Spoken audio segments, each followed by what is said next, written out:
Everyone, it's Matt here, aka Hustlin' Higgins, and today we're going to talk about where to put your money. Smart investing. So, first of all, investing. How much should you save? That is a very good question. A lot of people like to throw out the whole 70% rule, which is completely obtainable, but you are going to have to live a very I won't say frugal life. You just have to live a very frugal way for a short period of time to have a long-term benefit. I think 50% is a whole lot more reasonable, and it's crazily is like it's not one of those things like don't go and just jump into this full blown like it doesn't have to happen tomorrow. Take your time, like go 20%, 30%, 40%, 50%, work your way into it. But start finding, sit down, budget out, start finding these little ways to actually start putting money back in your pocket, because what you need to do is you need to find a way to put this money into investments, because honestly, with inflation, which I think inflation kind of borders around 2 to 3% per year. So basically saying that every year, whatever cash you have is predominantly worth less money than the previous year before. So as time goes on, hard cash becomes devalued. So with that being said, how do you counteract that? Well, that is investments, whether that be stocks, real estate, friends, private business. Investing can come in many forms, with I'm sure the most common being stocks and probably real estate, with the cost of being probably a fairly close second. I'm not quite sure the numbers there, but so all right, let's just say this: say you're just looking to set out almost like say you want to take it the safe way here, and what you're wanting to do is just basically find a little bit better version of a savings account. Well, in my opinion, that's mutual funds and index funds. And of course, I'm not a CPA or anything like that, so this is just my personal opinion on it. But like the average stock return yearly, it kind of averages out. It depends. Some years are more than others, some years are less than others, but it kind of averages around that 6-7% mark, which is double that 3% depreciation of your money over time. So if you're just kind of looking that route as far as like, hey, I don't want this cash to sit here and devalue, what's a safe way that I can go about it? That is an option. And as far as the backside goes, when it comes to stocks period, whether you're individual stock picking, you're into ETFs, mutual funds, index funds, whatever approach you might be when it comes to stock choices, I can't preach it enough. Try to find something long-term. Money that you could sit there, throw in the file cabinet, and forget about it. And so with that being said as well, have a savings fund. Have enough money set back at half a year's salary at least, like just in case money. And when you go to invest money in whatever it might be, don't dig into that pot. Like, investment money should be money that you shouldn't have to need tomorrow. It should be, I don't want to use the word excess of money, but it should be it should just be that little extra on the side that it really, like, you're not going to pay that much attention to. And so with that, if you say if you throw if you decide to put your money into, say, index funds, I highly recommend going for a long-term capital gains. And what that meaning is, whatever stock choices you choose, do not withdraw that money until it's at least every year, because there is a giant difference in the tax brackets between short-term capital gains and long-term capital gains, which the short overview basically being of, short-term capital gains, you're going to get taxed at whatever tax rate you're currently at you know, whether you're employed, self-employed, or whatever, you're going to get taxed at that tax rate as far as capital gains go. But as far as short-term capital gains go, now as far as long-term capital gains go, it's a whole lot less, with 20% being the absolute max. But you know, with also the possibility of all the way down to 0%, depending on what tax bracket you are. I believe it's $40,000 or less, you know, falls into that category. Most people fall into the 15% tax category. And another thing that I don't know if a lot of people consider as well is that when it comes to these taxes, you only get taxed that amount after you get to that certain level. So say you make $45,000 a year and you're going to pay long-term capital gains tax. Well, if that tax bracket goes to $40,000, then the first $0 to $40,000 is going to fall in that 0% tax bracket. So then you're only going to be finding yourself being taxed on that 15%, on only the $5,000 that's excess over.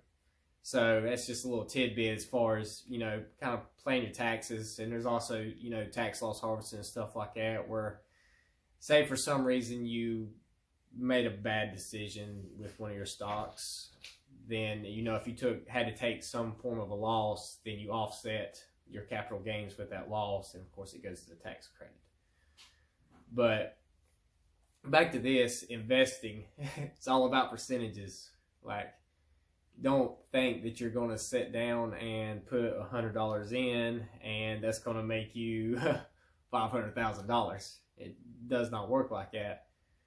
But with compound interest, if you slowly feed and make wise decisions with what you choose, then that is a very, very achievable thing, because you should really find a way to, whatever you're investing in, find a way to set aside so much out of your paycheck, you know, whether it's every week, every 2 weeks, every month, whatever, that you know is going to go toward that investment. Because it's powerful what money can do. The more money, the more options. And so the more you can feed in, the, you know, 5% off of $20,000 is a whole lot more than 5% off of $5,000. So, like, you know, the more you can accrue, the more you can feed into this, the more it's going to make you on the backside. With that being said, find things you believe in. And when I say that, is sit down and study. Be a student of the game. Whatever you're thinking about putting your money into, sit down and study and fill it out. I'm not saying don't rush and go buy a $10,000 burnt down house as your first flip house and say, oh, this real estate must be for me. And then you find yourself, you know, a year down the road and you're stuck with this home that nobody wants to buy because you've wound up putting another $70,000 in this home and it's worth $60,000. So, like, take your time. Study, study. I would highly say if you're going to stock route, I love individual stock picking. I love growth stocks, and sometimes you take value plays, but I love reading into the analytics of companies and trying to find the diamond in the rough per se. But you have to be very analytical with this stuff, because we don't want to make bad decisions. We want to make decisions that are going to make us the most money. And the same goes with a home. Like, you know, if you're looking for passive income out of a house as far as a rental goes, then you have to sit down and you have to look at your returns on investments, you know, how it cash flows. Basically, like, sit down and be like, if I have this much money into this home, I'm paying, if you finance it, I'm paying this much on mortgage, you know, figure out your fees, everything that's going on, put in for downtime if there's not an actual tenant in that home, and kind of figure out. And I believe it's like a lot of people will find, or at least I've I've found, I don't own any rental properties, but I do study real estate hard. I'm kind of like the outside looking in guy. But you'll find that honestly, like a lot of your return on investment in real estate when it comes to rentals for the amount of time it takes to make that money back is it's a long time. Like you really have to leverage money against it as far as like keep borrowing and keep borrowing and keep borrowing from the bank till you build a massive portfolio, you know, for it to really show a hard cash flow as far as passive income, because a lot of people come out like, hey, I'm going to make $700, $800, $900 profit this month with it. And it actually turns out being more like, you know, $150, maybe $200, because honestly, a pretty close ROI on rental properties is like maybe 3%, which isn't a lot for the amount of money you put in. That's where it really comes, like how much are you willing to borrow, like how far are you willing to snowball this. And when it comes to, say, flipping a home, like the golden rule of the 70% rule, like you really have to be analytical, because if you do follow that rule, which basically that says that you shouldn't pay 70% more for that home than, you know, it's appraisal minus the repairs you're looking to do.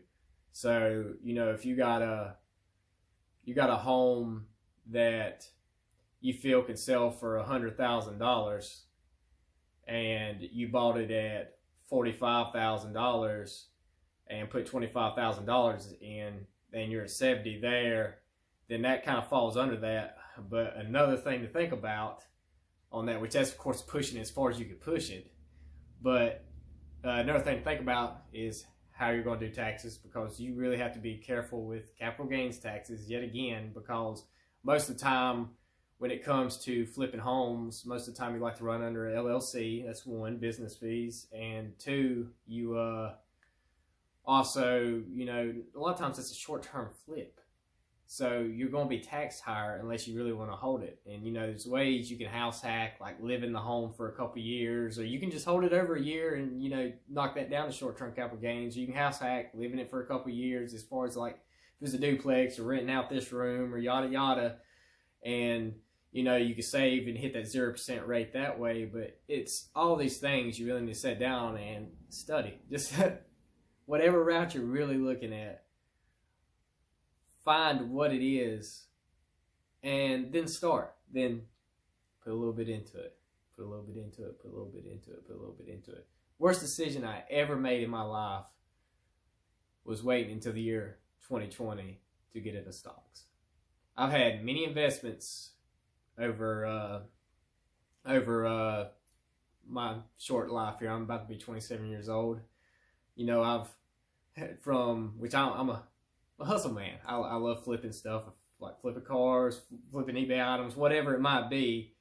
But, you know, I've invested into, you know, some startups with people and stuff like that, and just kind of little stuff here and there. But I was always afraid of stocks. Like, I really was afraid of stocks. Like, it was the unknown to me, and I was like, God, I'm going to wind up losing everything if I do this, because I don't know what I'm doing, and my cheap ass does not want to pay a CPA to do this for me. Like, I want it to be mine. And then I had a friend come to me.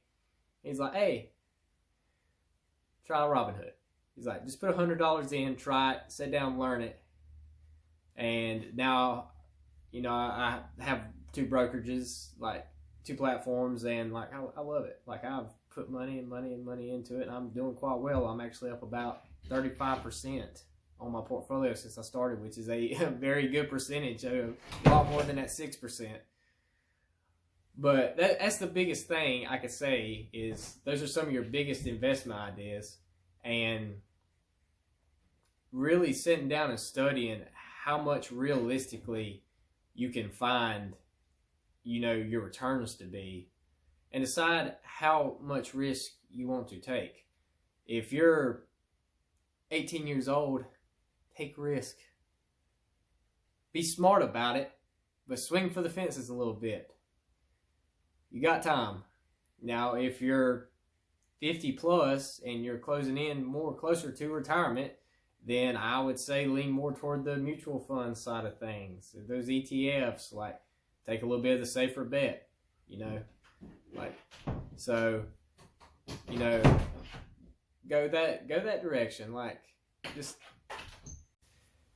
had to go wrangle my dog there. He was flipping and flopping about, being crazy. But anyways, quick wrap up on this video. If there's anything I can say, it's do it. Make your budget. Find how much. Add up your monthly expenses. Find your gap. And what I mean by gap is find the gap between how much your income is and how much your true expenses are, and start trying to find ways to bridge that gap, open it up a little bit, and start creating more money to put towards your investments. Step 2, find what you want to invest in, whatever it might be. You know, talk around, surround yourself with good people. Like, talk about these things. Like, really, like, people will open up to you about their investments. Not everybody is like completely like, it's my money, I can't tell you about it. No, people will talk to you about it. People will give you good advice. Don't be ashamed to ask for advice. 3rd, go do it today. Right now. Start studying. Take your time. Don't have to rush into it, but I highly suggest you start studying it today, because you'll find the more confidence you get that really it's not as hard as it makes it, as you know, you might think it might be. It's really not that hard. It really isn't. Like, if you went mutual funds, put that money in there, forget about it for 5 years, come back and check. And the stock market's been pretty consistent on the climb there. Like, you'll probably have more money than what you had 5 years prior. So go for it. Go do it. With that being said, I'm out. Hope y'all have a great day.